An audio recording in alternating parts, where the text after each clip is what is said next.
at some point the information was serving me so incredibly well, and I felt so freed from society and from dogmatic thinking, and like, wow, people would come to me like, how do you get so happy, in a sense? Why are you always optimistic? How is it even possible that you always see the light in everything?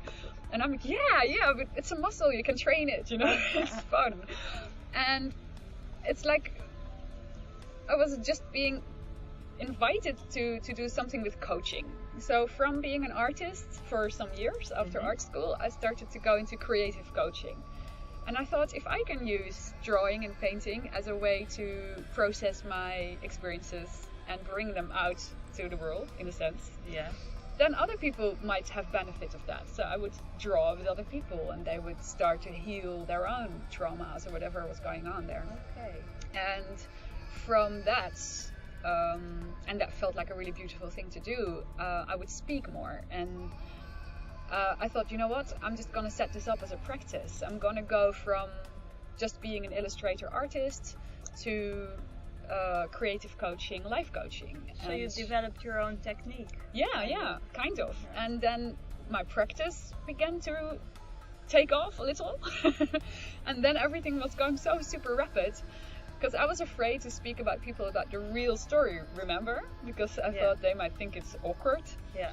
But then I started to find the courage to speak about this more. Where is this coming from? And I started more or less channeling in the sessions. Okay. In my coaching sessions, I felt information is coming in that I could have not possibly known. And about your clients. About the clients. And then I thought, okay, this is interesting. And my meditations changed very rapidly. This was in the beginning of my 30s. By then I had discovered the works of Bashar and Abraham Hicks and Seth. It actually started with Seth, and then I discovered Bashar, and then Abraham Hicks in the other order. And discovering Seth, reading that book, I've only read one. It was like enough for me to... I was just crying because I realized these are the same kind of beings. This is the same kind of being that has been speaking to me my entire life. It was such an emotional thing for me to read that book. It opened up avenues that I would have never dared thinking of. Because there's this woman who is channeling this being, and there's this amazing information coming through that is so strong. You can't shake it. It's so true, you know? And you feel it, and it resonates with you. At least for me.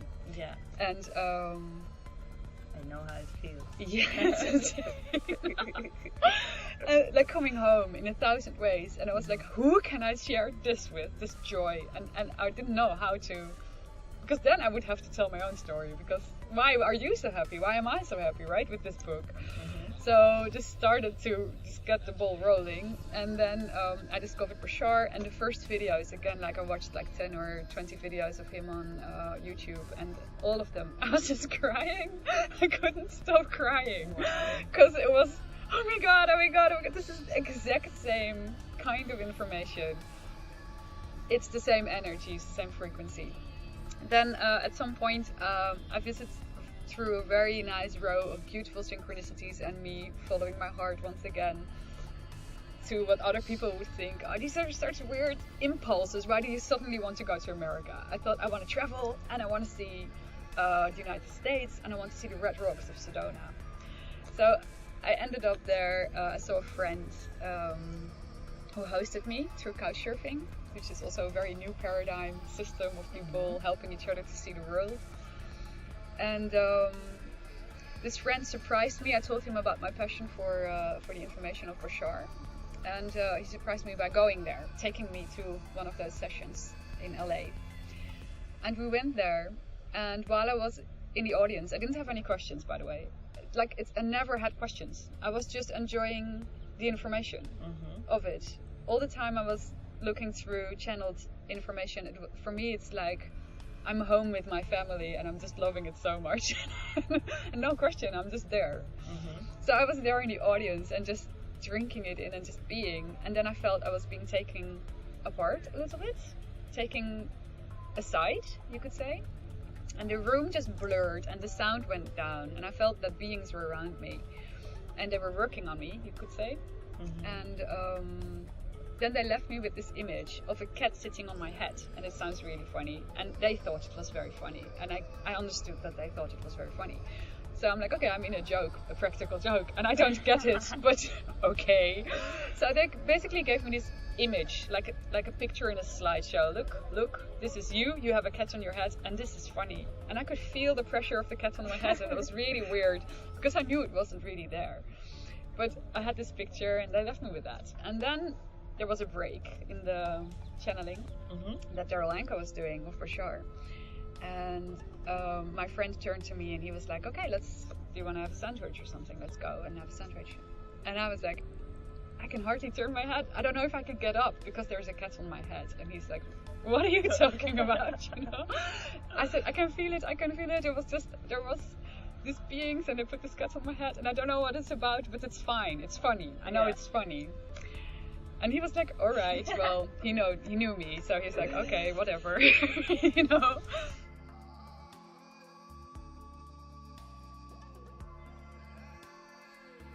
And I was just super happy. And then 2 years after that, I was in the Netherlands. My meditations had become very intense. I could feel basically the little electric shocks that I feel now when I'm channeling all the time.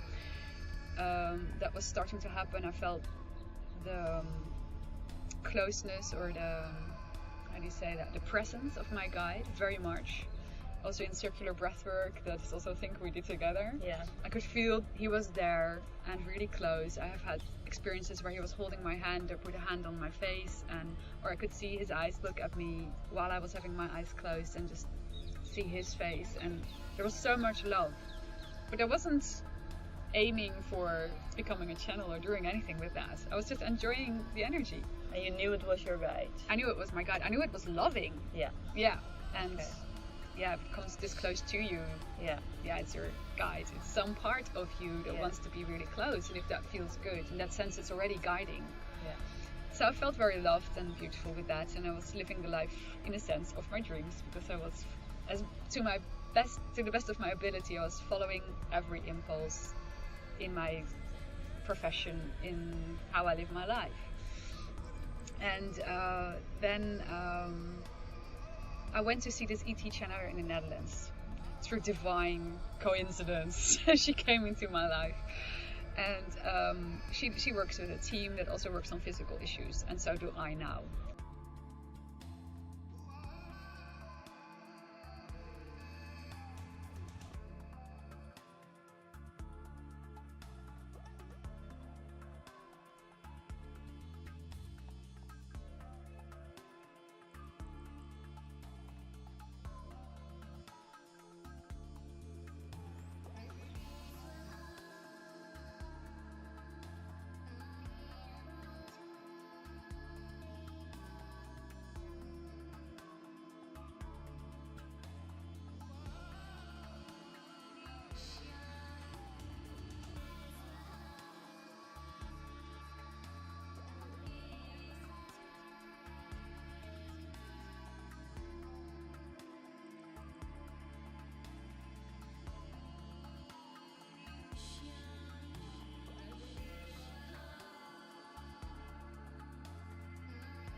And I went to her and I was on the massage table, and this is how the private sessions go as well, that I do now or facilitate for people. And I'm laying on this massage table and she starts to channel for me, and Arjun, who I now understand to be my guide, was jumping up and down basically to be heard. And he had made himself present, or how do you say? He made himself clear to me or known to me.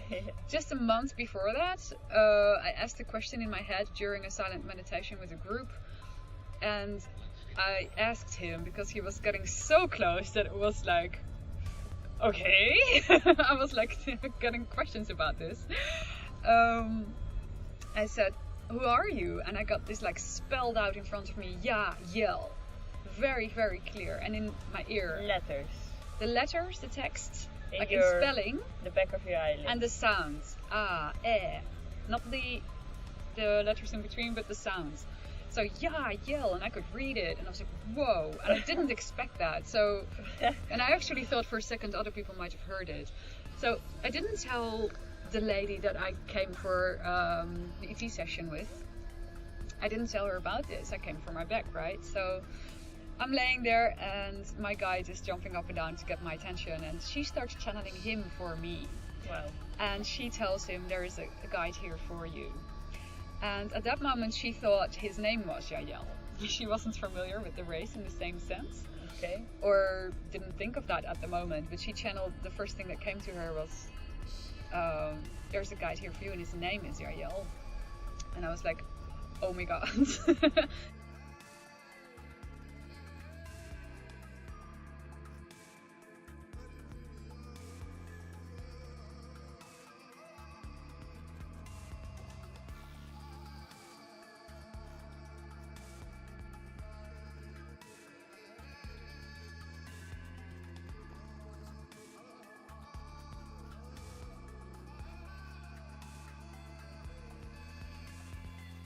And he says you're ready to work with him and a team of assisting healing realignment facilitators, ETs, if you want to. And the funny thing was, just before we started the session, her cat, and she didn't know about the story for sure either, her cat jumped on the table and sat next to my foot, and it was just lying there purring while she worked on me. And my guide let me know through her that I was ready from top to toe, from head to toe, to start channeling. And then I remembered the cat that was put on my head in the session when I was listening to Daryl Anka channeling Bashar in the United States. And I just, in a split second, I remembered all of that, the first sighting of the UFO that I'd seen, this joke with the cat on my head, and now the cat being on my at And my they were feet. both white cats, or? No, but Wow. no, they were actually tiger print. Okay. So, but they were similar. Okay. It felt like, yes, this is the kind of cat that I had seen in the picture being on my head. The same kind of cat. Wow. Very beautiful, static. It's a Danish or Nordish forest cat. I don't know exactly the brand name in English, but it's a special kind of cat, and this is the kind of cat that she had and that came to my feet.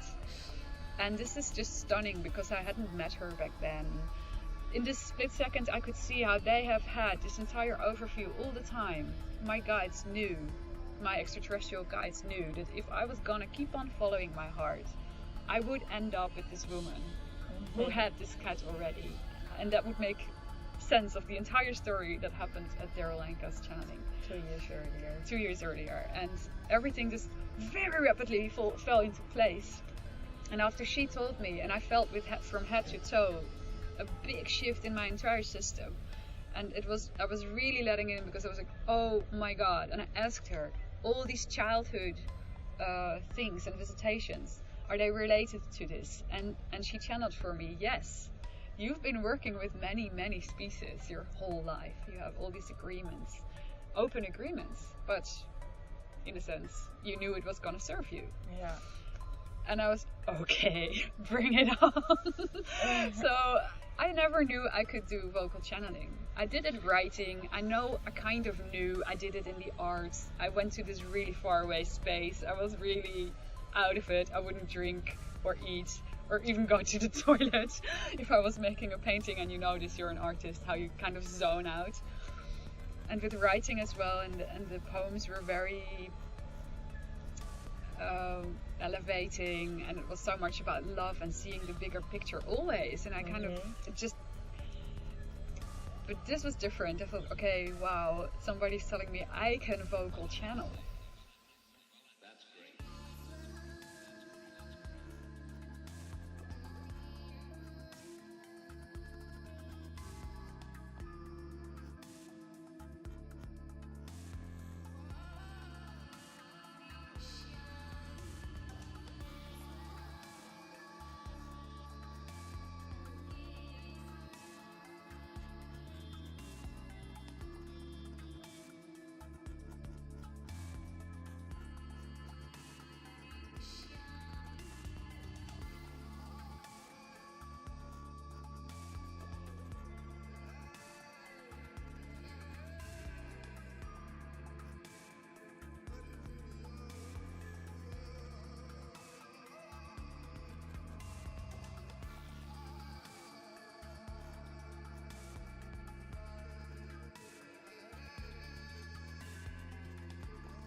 And then I started practicing with little groups of friends to see what would happen, and also doing private sessions.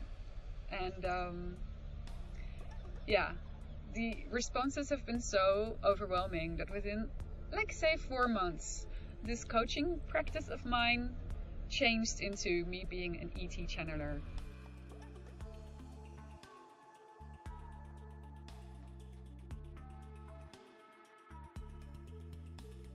I love sharing from that place, that knowing place, that it is okay, that we are more than we think we are, with whoever resonates with that knowing.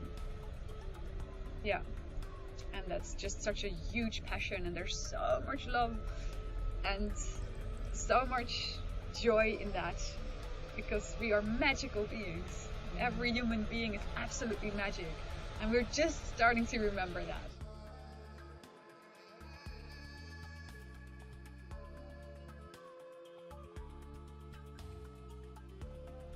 It's like celebration. It's celebration of truth. It's celebration of knowingness. And that's it. I'm not a follower of anything. If there's one thing that I really, really want to tell people is, you can do this too. We all have this very, very high level of knowingness within us. We can all reconnect with that if we want to.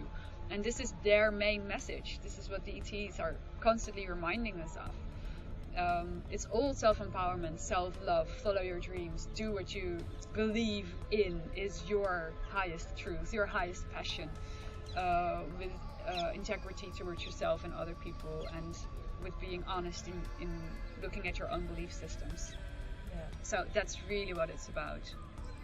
Yeah, and I was already living that, and I was already falling in love with humanity. And I think that's the point where Arjun felt, now I can come and work with you, because you don't have doubts about this anymore. And this is why I feel I'm an open channel. Now it can come through because I don't doubt it anymore. And when I still was doubting it, you know. What do you mean with it? It's that this is possible for everyone. That no matter how weird it seems, a person can still change. That we are constantly changing and evolving race, and that every human creates their own reality. You kind of have to live that before you know it, and when you know it for yourself, then you can know it for another. Yeah. So I had to overcome a few big obstacles in my life, also with physical challenges, before I could get to a point where I could share it with that conviction. And I think that's what they've been holding back for. Why they didn't come like when I was age 16, for instance. Yeah. But that's the route I chose. You're never too late, you're never too early, there's only divine timing.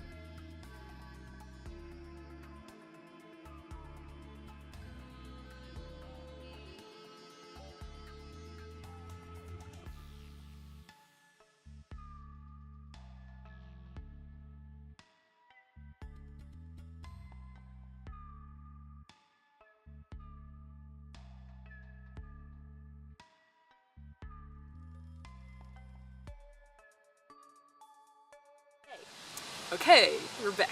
It was getting kind of fresh, so yes, but we're all good again. Yes. Yes. So, your whole life story has led you to this point. Yes. Where you are an ET channeler. Yes. And healer. Well, healer, I have some personal issues with that word. Because I see healing as something that happens, that the person allows. Okay. So I facilitate, together with the guides, a very high frequency healing energy field. It's up to the receiver whether they want to match with that and resonate with it or not. But the actual healing is what they are allowing in for themselves. It's them allowing themselves to get back into alignment with their own true nature, which is pure love and light. So this is how I look at the private session part. Okay. Yeah, that's really very much about that. It also happens in the groups. There's a lot more happening in the groups than we are aware of, which basically my own story about what I experienced at the channeling of Bashar is an example of. Yeah. I now get a lot of feedback from people that go to the group sessions that I facilitate, channeling Arjun, and similar stories. They have experiences, sensations during the sessions. Yeah. This is another reason why I consider it as an entirely different thing than going to a lecture about healthy foods, for instance, which I would also do. I love that. But the experience is there's so much more going on. And if you want to let it in, again, this is about the receiver allowing that to happen.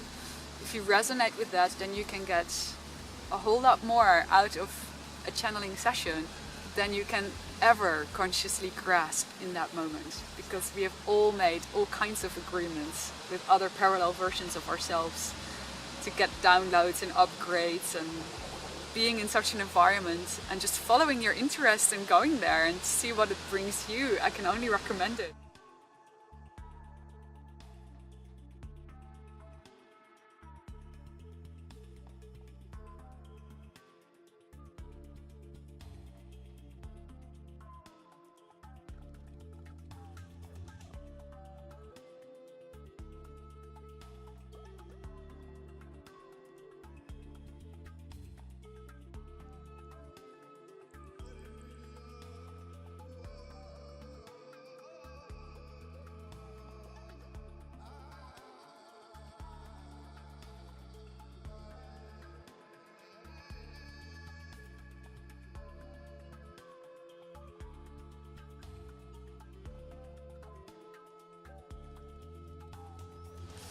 So because you also work together with the whole healing team, I don't think we mentioned that before. Yeah, so I think I told that when this other channeler channeled for me, she channeled Arjun for me in the beginning to announce basically that I had made this pre-birth agreement to also do this channeling work if I wanted to, that there was also a team available. Yeah.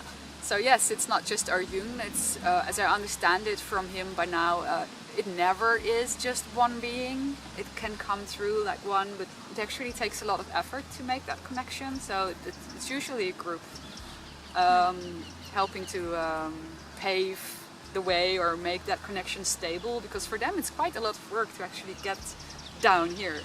So with me going into the channeling state, I'm reaching up and I'm highering my frequency, and he's lowering his, and we meet somewhere in the middle, which is actually some kind of a parallel dimension onto itself, which is really interesting as well. So, but I won't get too much into the nitty-gritty details because I'm loving them, but okay. So yeah, there is a team as well from several other beings, a beautiful cooperation, a lot of loving, supporting beings are working hand in hand. At this time throughout our ascension time with the planet. Yeah, because and they're very ready for us if we want to. Okay, because that leads me to the next question, which is, I see all these starseed stories popping up on the net, and everyone sharing their starseed story. Everyone many people are opening up their throat about this subject. Yes! Yes! The more the better, I love it. Yes, and and then other people say, oh, you're just making it up, or you're just saying this to be interesting. Right. So what is your take on that? I can understand from the masses, I can understand that response, because, you know, there's this whole alternative scene and with the spiritual stuff, and now they've brought in ETs, you know. Why ETs? I understand that. I mean, I wasn't into science fiction. When I saw a UFO at age 24 and masses of ETs were all of a sudden in my dreams, I was also thinking, why ETs? What is this? What's going on? And I didn't initially understand how that and meditation had anything to do with each other. Now I do. But I think if people, I would say just listen to your own heart. So if a whole wave of starseed stories is coming out now, great. I actually love it, that this is starting to become more of a topic, and it's so beautiful and enjoyable to hear of all these people, their own ways into this, their own private, personal explorations on this path. How did they find their connection? Well, and if they are doing it from a place of wanting attention, you could say, I think you'll feel it as a listener. You'll feel in your heart that it is from a wanting, from a need for attention. So I really believe that as a listener, if you hear a channel speak about information that seems alarming to you, and it doesn't really help you in your everyday life to follow your own heart and to be self-empowered, then you may want to think about it again if this is something you want to keep going back to, and how is it helping you, how is it assisting you in your creation of reality. Yes, exactly, because this is the bottom line, that you realize, and that whoever is the messenger, that they tell you, you create your own reality.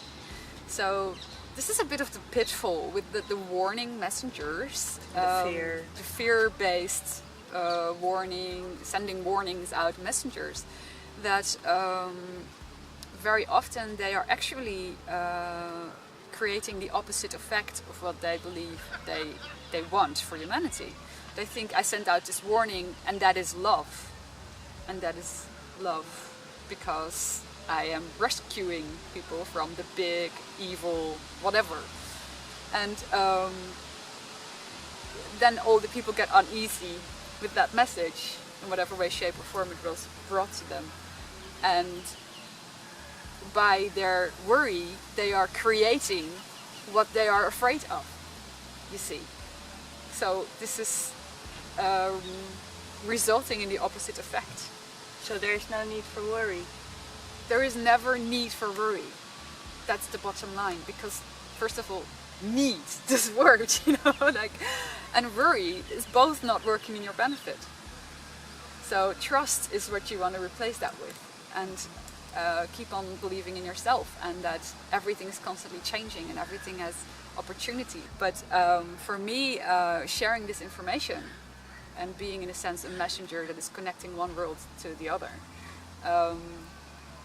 I'm really stepping out there. I'm posting videos of me channeling, and when I channel I have some tics and I look different and I feel different, and it was really scary for me to do that. But I feel, you know what, I'm just gonna step out there, and this is the full thing, and if you don't like it, that's fine, and if you do like it, great, do whatever you want with it, It's about the information, it's not about how it looks, it's about how it feels for you and what you can do with it.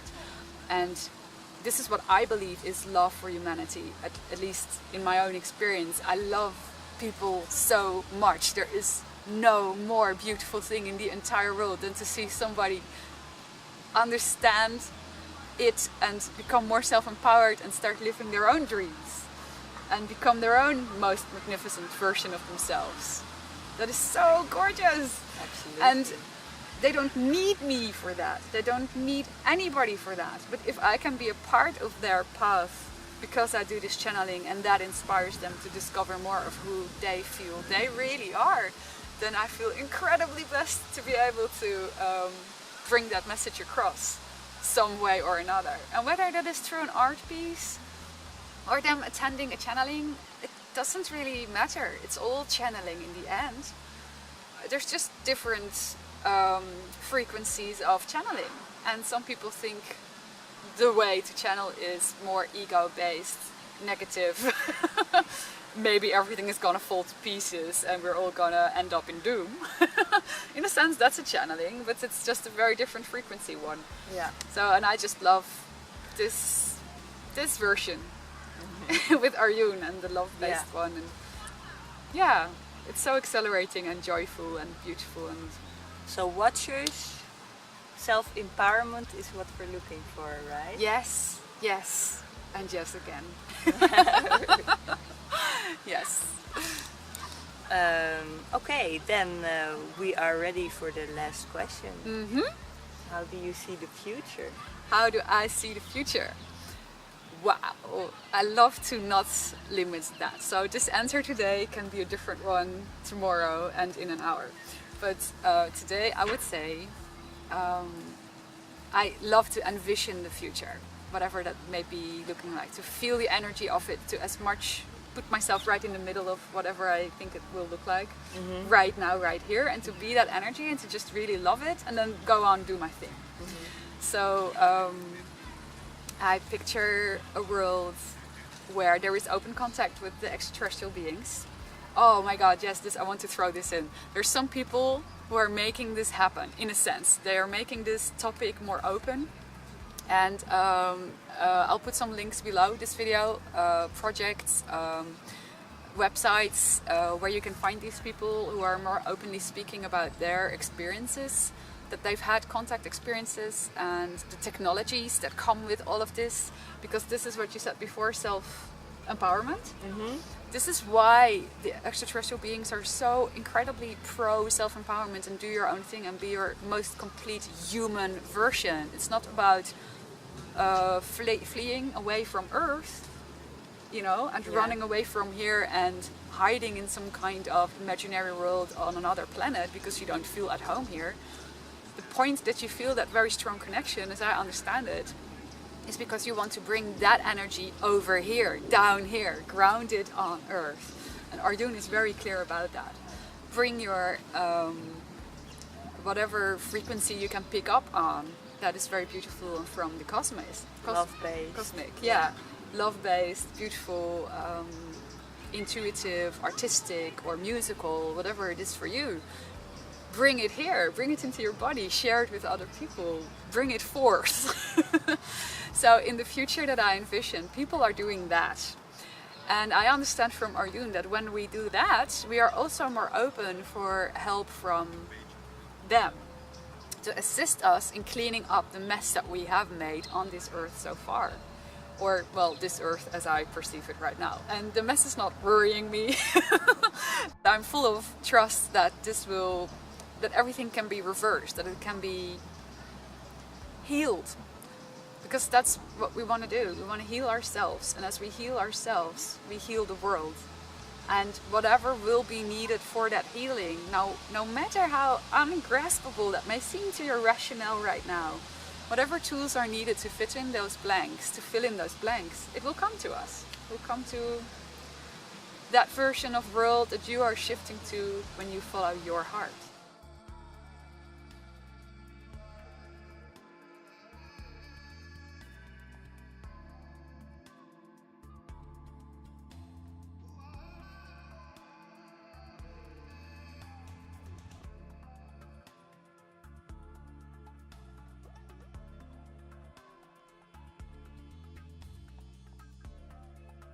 The blanks will be filled in.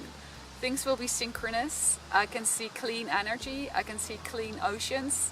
I can see a beautiful and loving interaction that step by step is being built between us and the extraterrestrial beings, species that want to interact with us in a harmonious manner. Yeah, this is all gonna happen. If you ask me, it's gonna happen, and I'm signing up for that for sure. And everybody's free to sign up for that or not. That's the other beautiful thing. I don't need anybody else to believe this or to want that too, because I'll draw into my experience of the world the people who are resonating with that as well, so we can celebrate together. And it's not about a very hard, serious. No. Because we create our reality. Yes, yes. So all you have to really do is go with the flow, and that doesn't mean do nothing. It does mean take action, but not action with resistance. Not fear-based action. Actually, that's exactly. Yeah. So the future is harmonious. There's a lot of nature everywhere. Children get to go to schools where they can learn what they want to learn, so their talents can bloom, and we will have one genius after the next. So this is really what Arjun also shows me. You will be able to go into your gifts that you're all born with, that the diamonds that are inside of us is basically how he shows it to me in images. And this will be able to spark and reflect onto all the other diamonds that we are. So much more when we allow children already to instantly learn that at school and how to follow their heart. Yeah, to listen to your emotions, to be in tune with your body, to their inner voice. Yeah, to feel safe to share whatever you're feeling and what's going on. So that was a big one for me, but I signed up for that, and it was worked out very beautifully so far. It helped you to wake up. Yeah, it helped me to wake up. That was my path, and I'm loving this path. And the funny thing is, even though I share this entire past story of my life, I also no longer identify with it. It's a beautiful story. I share it because there's transformation in it, and for the purpose of that power of transformation, I like that I can share this story. But that doesn't necessarily, it doesn't identify me. It's just a story. It's just a story as well. It's both. And in that paradox, I'm constantly living in the knowledge of the paradox of everything, which is really interesting, I must say. But really very much an effect of working with my guides. It's beautiful because you don't take anything too heavy on you anymore. You kind of stop seeing the use of that. It's not serving. No. So that's, the future is full of people who are on that path doing, making these realizations and celebrating it together in ways that I can never ever even think of right now, because there's people out there with gifts that I have no idea of. And guys, please come out and share what you have to share, because it must be amazing. And it's just waiting there to come out and know it. And this is, what I love about humanity. Just knowing that it's all there. Yeah. Yay. Exactly. Me too. So, thank you all for listening. Yes, thank you so much. It was a pleasure. Yes. And thank you so much for facilitating this setting with Q&A. My pleasure. Okay, ciao. Love you. Ciao, ciao.